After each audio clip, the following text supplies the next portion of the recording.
The universe is old, older than any mind alive today can truly comprehend, older than the stars you see when you look up at night, older than light itself remembers. In all that time, across billions of galaxies, across trillions of worlds, civilizations rose. They built, they discovered, they reached toward the sky with trembling hands and then with confident ones. They mapped the stars, crossed the void, and eventually found each other. And for 10,000 years, they governed themselves through one body. The Galactic Council, a chamber so vast that clouds formed near its ceiling. A room where the air itself was different depending on which section you stood in, thin and cold for the Vrax, thick and warm for the Molhari, pressurized and dark for the deep ocean Kel.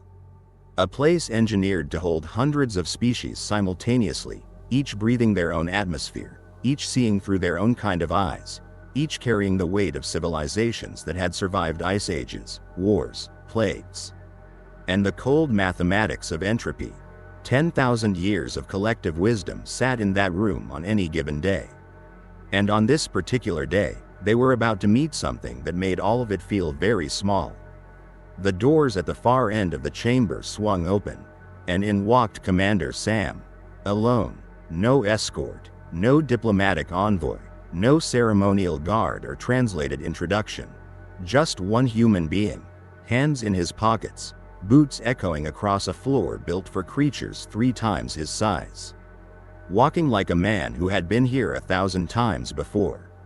He hadn't, no human had. This was the first time in recorded galactic history that a member of the human species had been permitted entry into the Grand Chamber of the Galactic Council. And the permission had been granted not out of respect, not out of recognition, but out of a kind of amused curiosity. The way you might let a child sit at the adult table just to watch what they do. The chamber was silent as Sam walked. Thousands of alien eyes tracked his movement. Some species had eyes that could see in 17 wavelengths of light. Some had no eyes at all and perceived the world through sonar and magnetic fields.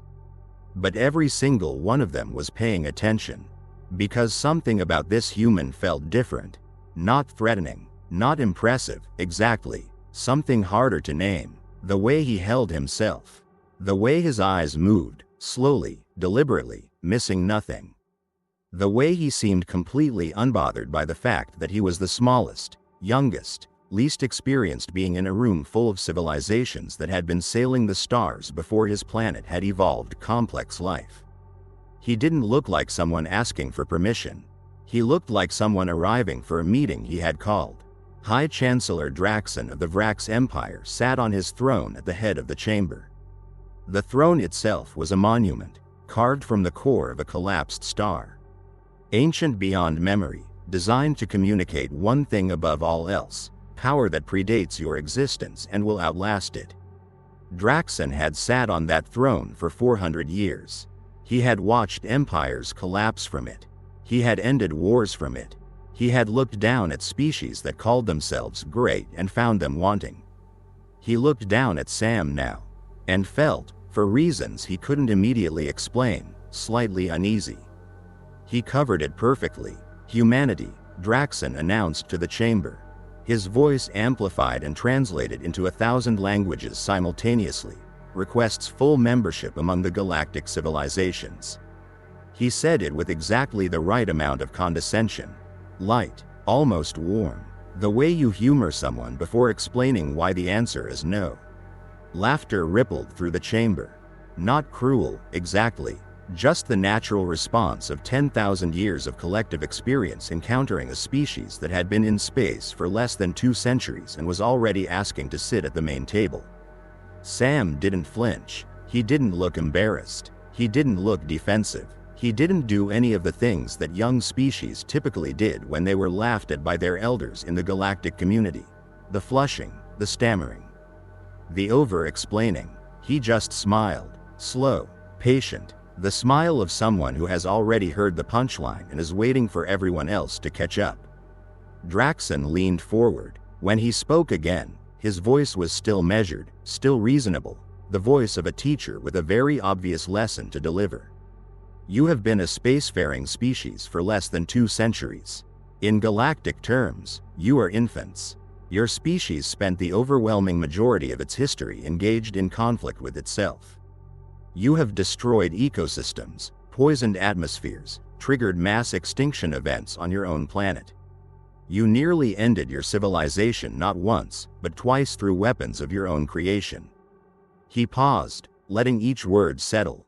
Given all of this, given everything in your own historical record, why should the galaxy take humanity seriously? The chamber was quiet, waiting. Sam looked up at him. Because we're still here. 2 seconds of silence. Then Sam continued, and his voice carried across the chamber without amplification, clear, calm, with the particular quietness of someone who has no need to shout. Every species that has ever looked at humanity and called us primitive is one of 3 things: extinct, forgotten, or standing in this room right now, looking nervous. He let his gaze move slowly around the chamber, not aggressive, just observant, taking inventory. We've been watching all of you for 300 years. We've been studying, we've been learning, we've been taking notes on everything you built, everything you discovered, and everything you missed. A pause, and we've been waiting for an invitation. The Vrax ambassador, a creature of sharp angles and older grudges, slammed his fist on the council rail hard enough to crack it. This is an insult. This species has existed for the blink of an eye in galactic terms, and it stands here speaking to us as equals? This is an insult to 10,000 years of civilization. Sam turned toward him, unhurried, unbothered, the way a very experienced chess player turns to look at someone who has just made a move they've already planned 3 responses to. 10,000 years of civilization, Sam said, and you still haven't figured out what's hunting you. He let that sit for exactly 1 second. We figured it out in 300. The chamber didn't just go quiet. It went cold, a different kind of silence. The silence of a room full of ancient, intelligent beings who have just heard something they don't understand but instinctively know matters. The silence before understanding arrives. Before Draxon could respond, before anyone could demand an explanation or call for order or laugh it off, every screen in the grand chamber of the Galactic Council lit up simultaneously. Red, all of them, every display surface, every tactical feed, every monitoring system running in that room, all of them the same deep, emergency red that no species in that chamber had ever seen triggered all at once in 10,000 years of the Council's history. The words were simple. They didn't need to be complicated. Unknown fleet approaching. Origin, unclassified. Threat level, extinction. For 1 heartbeat, the chamber was still. Then it exploded. Ancient war horns that hadn't sounded in millennia blared across the galactic communication network. Military commanders across 40 star systems received emergency activation orders simultaneously. The greatest warfleets ever assembled by intelligent life began to move. Thousands of vessels, weapons systems so sophisticated they could unmake matter at the atomic level, defensive grids that had never been breached in recorded history, piloted by species who had been fighting wars since before humanity's sun had finished forming. The simulations ran automatically. Strategy engines that had planned and won 10,000 military engagements in the Council's history began calculating optimal response formations. They finished in 4 minutes. Every single one returned the same result. Defeat, total, certain, no viable defensive strategy, no viable offensive strategy, no scenario in which the approaching fleet was stopped. Every simulation, every variable, every combination of the greatest military assets the galaxy had ever assembled. Certain defeat. Then the first Vrax battleship vanished. No warning, no impact, no explosion, no debris field, no final transmission. 1 moment it existed. A vessel that had survived 3 galactic wars, crewed by beings who had never lost a battle, and the next moment it simply wasn't there. Gone, not destroyed, not damaged, erased, as if it had never existed at all. The panic that hit the chamber was unlike anything those walls had absorbed in 10,000 years. Commanders screaming into communication arrays. Species who had never shown fear in recorded history showing it now, openly, without pretense. Ancient certainties crumbling in real time. The unspoken assumption that had held the galactic community together, that collective knowledge, collective strength, collective technology was enough to face anything the universe presented, shattering like glass. In the middle of it all, Commander Sam stood completely still. Eyes closed, arms at his sides, breathing slow and even, the only motionless thing in a room coming apart at the seams. Draxon moved. For the first time in 400 years, the High Chancellor of the Galactic Council left his throne without ceremony. He crossed the chamber floor, an act so unprecedented that several beings stopped panicking just to stare, and grabbed Sam by the arm. His grip was strong enough to crush stone. "You knew." Draxon's voice was low, stripped of all performance. Just the raw truth of someone who needed answers immediately. "You knew this was coming. You knew before you walked through that door. Tell me, right now. Tell me what you know." Sam opened his eyes. He looked at Draxon for a moment, not unkindly. The way a doctor looks at a patient before delivering a diagnosis they've been sitting on for a while. "We call them the Harvesters," he said. He said it quietly enough that only Draxon heard it at first. Then he said it again, louder, turning so the whole chamber could hear, because they needed to hear it too. "The Harvesters. That's what we call them. We don't know if they have a name for themselves. We don't know if they communicate the way we understand communication. We don't know where they originate or what they want in any terms we would recognize as want." He paused. "What we know is what they do." The chamber was listening now. The chaos hadn't stopped. Alarms still blared, commanders still shouted, but in the center of it all, a ring of silence had formed around Sam, and it was spreading. Every few thousand years, they cross the galaxy. Systematically, they identify the most advanced civilizations, the ones that have climbed highest, built the most, reached the farthest. And they erase them, completely. No ruins, no survivors, no signal, just absence. His voice remained steady. Then they leave, and they wait. They wait for the gap they created to fill back up. For new civilizations to discover space travel, to advance, to build something worth taking. And when those civilizations reach a certain threshold of advancement, he stopped. They come back. Dead silence across the entire chamber. "You were scheduled," Sam said. "The Galactic Council, in its current form, with its current level of technological development, you crossed their threshold approximately 80 years ago. You've been on their list for 80 years. He looked around the room. "They're not early. We were expecting them this decade." Draxon's ancient face, composed through 4 centuries of crises, had finally come undone. Not into panic, into something older than panic. The particular expression of a being confronting the limit of everything it thought it understood. "How long have you known this?"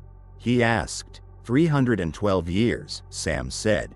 "Give or take." A Molhari council member. A being so old its species had achieved space travel before Earth's first oceans formed, moved forward from its delegation. Its translator rendered its words in a voice like deep water. 300 years ago, humanity had barely left its own atmosphere. Barely, Sam agreed, but we found the dead planets. 7 of them, within 20 light years of Earth. Civilizations that had been, by all evidence, significantly more advanced than anything currently represented in this chamber. Gone, overnight, and on each planet, buried in whatever passed for their deepest archives, the same message. Translated 7 different ways but always the same warning: something comes. Something that cannot be fought with the tools you have built. Run, or disappear. He looked slowly around the room. We tried to run. For about 50 years, that was the plan. Build ships fast enough, far enough. Go somewhere beyond their range. A pause. It didn't work. There is no beyond. Wherever we calculated we could go, they had already been. The galaxy is their circuit. They complete it every few thousand years without fail. He shook his head. Running was never going to save us. We figured that out 260 years ago. Then what? Draxon said carefully. Did you do? We tried to warn you first, Sam said. And for the first time, something shifted in his voice. Not regret exactly, something more like the particular tiredness of someone who tried to do the right thing and was ignored. We sent delegations. We filed reports with every council embassy that would take a meeting. We presented our findings, the dead planets, the pattern, the timeline, to 7 different scientific bodies across 4 different council member civilizations. A pause. You know what happened. Draxon said nothing, because he was already beginning to understand. Your governments blocked us at every level, classified our findings as primitive alarmism. Your scientists wrote academic papers dismissing our methodology. Your military advisors told your leaders that whatever we claimed to have found, council technology was more than sufficient to handle it. Sam's jaw tightened almost imperceptibly.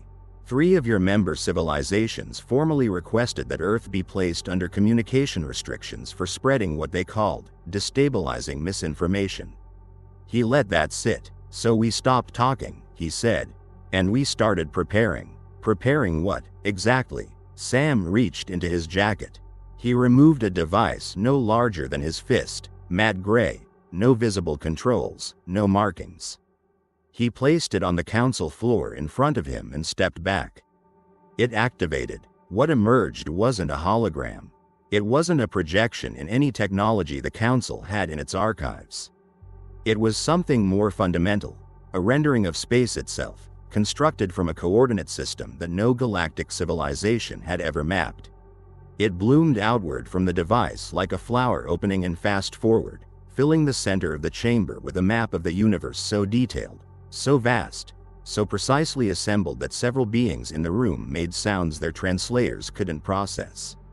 The Milky Way was there. Every charted star system, every council territory, every mapped corridor of explored space. But surrounding it, extending far beyond everything the council had ever seen, were regions that shouldn't exist. Ancient corridors of space, structures so large they bent light, coordinates that predated the oldest star charts by hundreds of millions of years. And at the precise center of everything, Earth, marked with a single symbol, not a home, not a territorial marker, not the symbol of a member civilization making a claim. Something older, something that felt, to every species looking at it, like a word they almost recognized in a language they had never learned. 300 years ago, Sam said, his voice quiet now, deliberate, when we began deep excavations under Antarctica. And I mean deep, deeper than any prior drilling operation in human history. We stopped finding ice at a certain point. We stopped finding rock. We stopped finding anything that matched the geological record of our planet. He paused. We found a machine. The chamber was so quiet the ventilation systems were audible. A machine buried so deep, and so long ago, that the tectonic movements of our planet over billions of years had failed to disturb it. A machine built from materials that don't exist in our solar system. Assembled using engineering principles that took us 140 years just to begin comprehending. He looked at the symbol on the map. Whoever built it, we don't know their name. We don't know what they looked like. We don't know if they were one species or many. We only know 2 things about them. They were ancient beyond any civilization in this room. And they were here, on Earth, a very long time ago. What did the machine do? The Molhari elder asked. We didn't know for 200 years, Sam said honestly. We studied it. We mapped it. We ran tests we could barely design and analyzed results we couldn't fully interpret. We built our entire scientific and engineering culture around trying to understand it. A pause. And then, eventually, we did. Or at least, we understood enough. He looked at Draxon. We didn't build human civilization. We inherited it. The knowledge, the instinct, the particular way human beings approach problems, the refusal to accept that something is impossible, the tendency to keep trying past the point where any reasonable calculation says to stop. That wasn't random. That was designed. We were left here, deliberately, by whoever built that machine. Left here as the last piece of a plan so old we barely have the math to date it. He looked at the symbol on the map. Earth isn't our home, it's our inheritance. It was given to us, along with what's inside it. And what, Draxon said slowly, is inside it? Sam was quiet for exactly 3 seconds.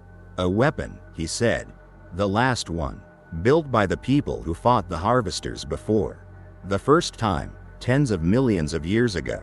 When the Harvesters were new and the galaxy was full of civilizations old enough and strong enough and united enough to face them. He looked at the chamber around him. They won, but barely, and they knew they wouldn't survive to fight the next cycle. So they built something, a contingency, a device that could end the cycle permanently. He met Draxon's eyes, and they hid it in the last place the Harvesters would ever think to look. A young planet, Draxon said. A young planet, Sam agreed. Populated by a species young enough to be beneath the Harvesters' notice. A species that would, given enough time, become the custodians of what was left for them. He paused. Us. The Harvester fleet was still moving. Another council vessel disappeared from the tactical display. A Molhari frigate this time, gone in the same instant, the same total absence. No trace. Commander Sam. Draxon's voice was stripped to its core now. No ceremony, no politics, just one being to another, at the edge of everything. Tell me the rest. Tell me what happens now. Sam reached into his jacket again. This time he produced a communicator, small, old, worn smooth at the edges from years of handling. He held it in his palm. The device in Earth can only be activated once, he said. When it fires, it doesn't destroy the Harvesters. It doesn't fight them in any way the word fight applies to. What it does is rewrite their targeting. Their perception of what constitutes a viable civilization to harvest. It changes what they see. He looked at the device in his hand. Every civilization within range of the signal becomes, to the Harvesters, permanently invisible. They cannot see you. They cannot target you. You simply do not register as something worth taking. The range, Draxon said. What is the range? The entire galaxy, Sam said. All of it. Every civilization currently represented in this chamber. Every species. Every world. He closed his hand around the communicator. But the device requires a synchronized activation signal from every civilization within range. All of them feeding into a single command structure. A single point of transmission. Otherwise the signal fragments and covers nothing. Draxon understood immediately. Every being in the chamber with sufficient intelligence understood immediately. Humanity's command structure, Draxon said. Ours is the only one already calibrated to the device, Sam said. We've spent 100 years calibrating it. We built our entire military and communications infrastructure around this one moment. He looked at Draxon steadily. I understand what I'm asking. I understand what it means. For the Council, for its history, for species that have governed themselves without deferring to anyone for 10,000 years. I understand all of it. And yet, Sam said, the alternative is what's happening right now. And what will keep happening. Until there's nothing left. Draxon turned away. He walked back to the center of the chamber, not to his throne, just to the center of the floor, and stood there for a long moment, looking at the tactical display. Ship after ship, blinking out. Ancient vessels, crews of beings who had survived everything the universe had thrown at them for thousands of years. Gone. Just gone. He turned back to Sam. You said this weapon only works once. Once, Sam confirmed. And you've been sitting on it for 300 years. Waiting for the moment when every civilization in this chamber had no choice but to trust us. Sam didn't soften it. I know how that sounds. It sounds, Draxon said carefully, like something a species that had thought about this for a very long time would say. We have, Sam said simply. Another ship vanished, then another, then 3 in rapid succession. A Vrax patrol unit, a Council observer vessel, and something ancient and unnamed from the outer territories that had existed since before the Council itself. The chamber erupted again, shouting in 40 languages, translated simultaneously, layering over each other into a wall of noise. Military commanders demanding orders, scientists demanding explanations, Diplomats demanding processes and votes and procedures that the situation had already made completely irrelevant. Sam waited. He stood in the center of it all and waited, the way a man waits who has already made peace with the outcome. Draxon raised one hand. The chamber quieted, not immediately, but within 30 seconds, the noise had fallen to a murmur. Because Draxon had been High Chancellor for 400 years, and whatever else was true, when he called for quiet, quiet came.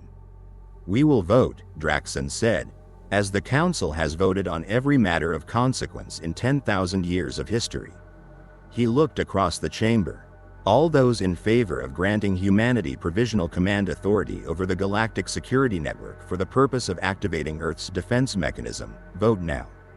It should have taken months. Treaties, negotiations, wounded pride, ancient grudges, the impossible weight of 10,000 years of political history all pressing down on a decision that asked civilizations to surrender something they had never surrendered to anyone. It took 11 minutes. The vote was unanimous. Because outside, the Harvester fleet was still there, still advancing, still erasing everything the Council sent against them without effort, without acknowledgement, without anything that resembled concern. And in the chamber, amid the fear and the noise and the collapse of certainties that had held for millennia, every being with sufficient intelligence had done the same calculation. This human knew. He has always known. He came here today knowing exactly what was going to happen and exactly what he was going to offer. He planned for this. His entire species planned for this. For 300 years, while we looked down at them, while we dismissed them, while we blocked their warnings and called their findings primitive, they were preparing for the moment we would have no choice but to need them. The vote was unanimous. Draxon descended from his throne for the second time in an hour. He crossed the chamber floor again. He stopped in front of Sam, the High Chancellor of the Galactic Council, 400 years in office, ruler of an empire spanning 40 star systems, the most powerful political figure in the known universe, bowed. Not the bow of a servant, not the bow of surrender, the bow of one warrior, across a gulf of pride and history and species and time, finally acknowledging another. "Earth speaks for the galaxy," Draxon said. Sam looked at him for a moment. Something passed across his face, not triumph, not satisfaction, something quieter than either of those things. Something that looked, if you caught it at exactly the right angle, like relief. He raised the communicator. "Pralai," he said, one word, in a language none of them recognized, vibrating at a frequency that seemed to come from somewhere beneath sound. Full sequence. For 3 seconds, nothing happened. Then Earth moved. The planet itself, 4.5 billion years old, third from its star, home to 8 billion people who had no idea any of this was happening, shifted. A slow, deliberate rotation with no astronomical explanation. From every sensor array the Council had in the solar system, the images arrived simultaneously, the continents of Earth aligning, degree by degree, into a configuration that matched no natural orbital position but matched perfectly, with mathematical precision, a set of coordinates encoded in the device beneath Antarctica. And then the oceans rose. Not in destruction. The seas pulled back from 7 specific points across the planet's surface, and from beneath them, from depths where no geological survey had ever found anything man-made, ancient structures emerged. Towers of impossible scale and geometry, built from the same material as the Antarctic machine, rising from the seafloor and breaking the surface simultaneously. One on each major continental shelf, perfectly distributed, perfectly synchronized, powering on in sequence like the cylinders of an engine firing in order for the first time in tens of millions of years. The sky above Earth turned gold, not the gold of sunlight, a different gold, deeper, more resonant, a color that seemed to exist in a wavelength that shouldn't be visible but was. Somehow, unmistakably there, a color that every species in the chamber, looking at it on their displays, felt in some part of their nervous system that predated language. Signal. The Harvester fleet stopped, every vessel, simultaneously, no gradual deceleration, no reordering of formation. Simply, stopped, As if someone had issued a command at the highest level of their hierarchy and every unit had responded at the speed of thought. The chamber watched. Nothing moved for 30 seconds that felt like 30 years. Then the signal from Earth expanded. Not the gold light. Something beneath it. Something that didn't show up on visual sensors but registered on every other instrument in the Council's array. A wave, moving outward from Earth at a speed that nothing in the known physics of any galactic civilization could account for. Passing through the Harvester fleet without impediment, continuing outward through the solar system, through the surrounding star systems, spreading, and where it passed, where it touched the Harvester vessels, something changed. The Vrax tactical officer was the first to name it. "They're not targeting us anymore," she said, her voice barely above a whisper. "Their targeting systems just changed. We've gone dark to them. Every Council vessel, every inhabited world. We've just disappeared from whatever they used to see us." The Harvester fleet drifted, not retreat, not advance. Drift. The aimless movement of a predator that has lost the scent entirely, that is standing in a forest that was full of prey one moment ago and is now simply empty. Ancient machines cycling through targeting protocols and finding nothing. Nothing to harvest, nothing to erase, nothing there. Then, one by one, the Harvester vessels deactivated. Lights going out, engines going cold, weapons systems powering down. Not in defeat, in completion. A cycle that had run for tens of millions of years, that had erased civilizations beyond counting, that had been the unseen hand behind every great silence in galactic history, completed its final iteration and went still. The golden light above Earth faded. The ancient towers settled back beneath the ocean. The planet resumed its normal rotation. The chamber was absolutely silent. Draxon stood in the center of the floor, looking at the tactical display. Every Council vessel accounted for. Every inhabited world still present. The Harvester fleet, dark, motionless, drifting. Already beginning to move on their ancient circuit path. Already, visibly, going somewhere else. Away. He turned to look at Sam. Sam was looking at the display too. His arms were at his sides.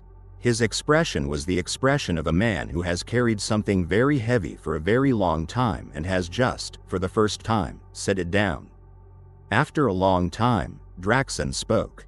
"It's done. It's done," Sam agreed. 3 months later, in the same chamber where a human had walked in alone and been laughed at, Commander Sam sat at the head of the Galactic Council's new security assembly. The chamber had been reorganized.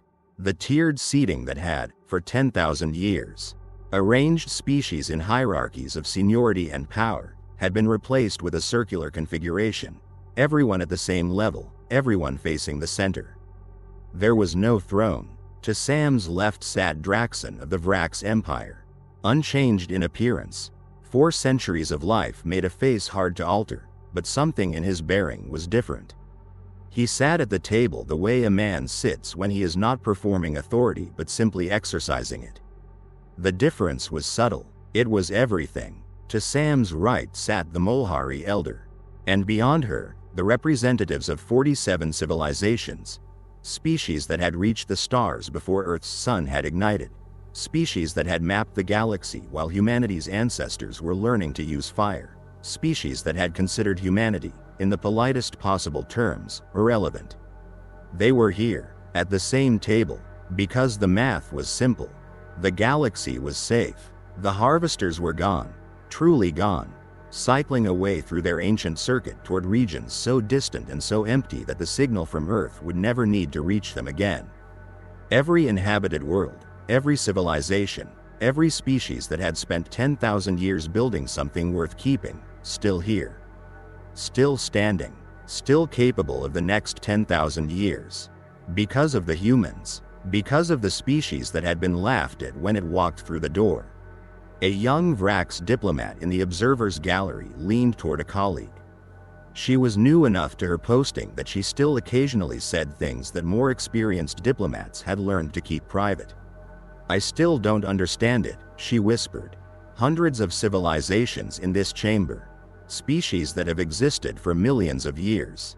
Intelligence levels we can barely measure. All the technology and knowledge and resources of the entire galaxy, and none of us figured out what was happening. None of us even looked. She shook her head. One species, the youngest one, with the shortest history and the smallest ships and the most violent past. How? Her colleague was quiet for a moment. She was old enough to have attended the session 3 months ago. Old enough to have been in the chamber when Sam walked through the door and been, if she was honest, among those who found it amusing. She thought about the question seriously before she answered it. Because, she said finally, they had no one to tell them it was impossible. The young diplomat frowned. What does that mean? It means, the older one said carefully, that every civilization in this chamber, including mine, including yours, learned how the universe worked from someone who came before us. We inherited our understanding. Our limits were inherited too. We absorbed them along with everything else, and we never thought to question them because the species that taught us had never questioned them either. She paused. Humanity had none of that. They had no teachers, no predecessors, no accumulated wisdom about what was possible and what wasn't. They just looked at the universe with completely fresh eyes and tried to figure it out from scratch. She glanced towards Sam at the head of the table. And apparently, when you look at the universe without being told what you can't do, you sometimes figure out things everyone else decided were impossible. The young diplomat considered this for a long moment. At the head of the table, Sam was reviewing a star map. Not the one showing the Harvester fleet. A different one. The regions beyond the galaxy's edge, the unmapped corridors in the ancient star chart the Antarctic machine had contained. Places no one in this chamber had ever been. His eyes moved across it with that same quality that had unsettled the chamber 3 months ago. Taking inventory, planning, already thinking about what came next. Old habit. Humans were never very good at sitting still. The galaxy was safe, but the universe was still out there, vast and old and full of things that nobody had figured out yet. Sam turned to a new page of the map and began to take notes. Subscribe the channel for more stories like this.